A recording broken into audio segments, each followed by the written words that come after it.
Hello, this is the Bible in 5 years. My name is Armando. We are reading the Bible in chronological order. That's right.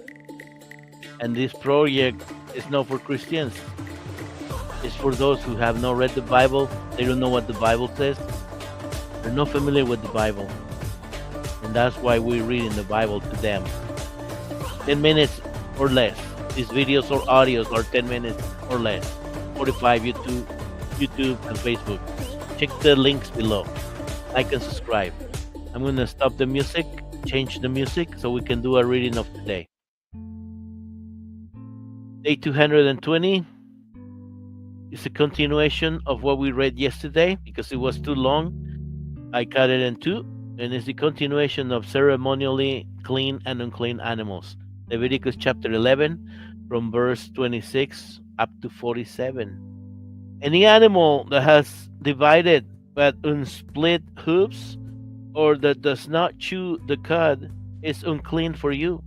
If you touch the dead body of such an animal, you will be defiled until evening. Of the animals that walk on all fours, those that have paws are unclean for you. If you touch the dead body of such an animal, you will be defiled until evening. If you pick up and move its carcass, you must immediately wash your clothes, and you will remain defiled until evening. Of the small animals that scurry or creep on the ground, these are unclean for you: the mole, the mouse, the great lizard of all varieties, the gecko, the monitor lizard, the common lizard, the sand lizard, and the chameleon. All these small animals are unclean for you. If you touch the dead body of such an animal, you will be defiled until evening.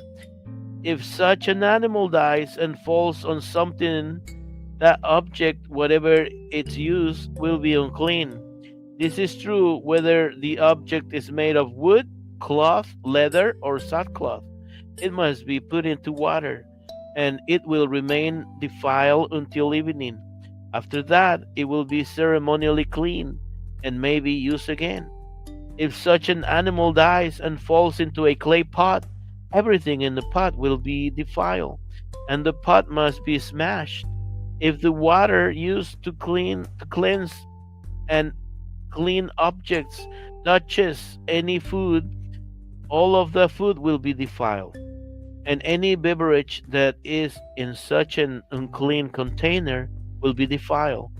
Any object on which the dead body of such an animal falls will be defiled. If it is a clay oven or cooking pot, it must be smashed to pieces. It has become defiled, and it will remain that way. However, if the dead body of such an animal falls into a spring or a cistern, the water will still be clean, but anyone who removes the dead body will be defiled. If the dead body falls on seed grain to be planted in the field, the seed will still be considered clean. But if the seed is wet when the dead body falls on it, the seed will be defiled. If an animal that is permitted for eating dies and you touch its carcass, you will be defiled until evening.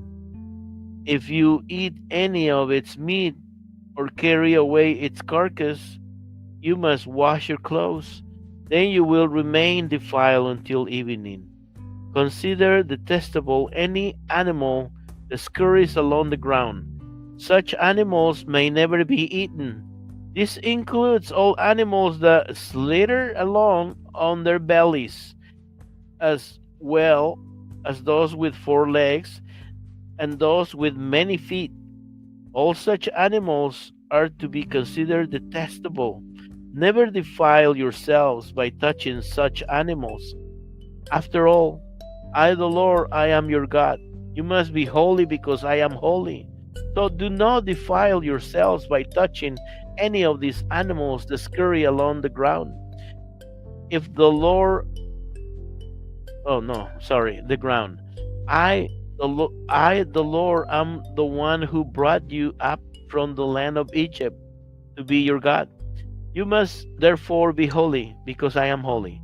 These are the instructions regarding the land animals, the birds, and all the living things that move throughout the water or swarm over the earth, so you can distinguish between what is clean and may not be eaten and what is. Ay, papi, I'm telling you, if I can learn how to read, I could be a very good secretary in a big company. I'm going to reread that little piece again. Okay, so you can distinguish between what is unclean and may not be eaten and what is clean and may be eaten. I must be tired. I'm telling you. Can you hear it in my voice? I can feel it in my voice. This is the Bible in 5 years. And we are reading the Bible in chronological order, more than 300 stories. It'll take us more than 2 years. Afterwards, we will continue to read the Bible in a different format, but always short and sweet. As we read verses here from 3 verses to 30 tops. We don't read 2 or 3 chapters here of different books of the Bible. That will be too much. The idea is to remember what we read. And this project is aimed for people who are not familiar with the Bible. People who have not read the Bible. They don't know what the Bible says. Maybe they don't care about what the Bible says. And it's okay. We're not going to judge you here. That's why we're bringing you these stories. In this project, it's not really aimed for Christians. But if you're a Christian, you're welcome to stick around and listen and participate by liking and subscribing. Below we have the description on YouTube and then Spotify, and then Facebook is above. We're in YouTube and Facebook and then Spotify. Like and subscribe in any of those or in all of them. They remind you about the episodes that come up every day. We also record them in Spanish. So if you speak Spanish or both, check them out too. I do a terrible reading also in Spanish because I don't know how to read. That's right. I don't know how to read. Anyways, thank you. Thank you. Thank you. Greetings. See you tomorrow. Let us know where you're listening or watching from, okay? That will be nice. Bye-bye.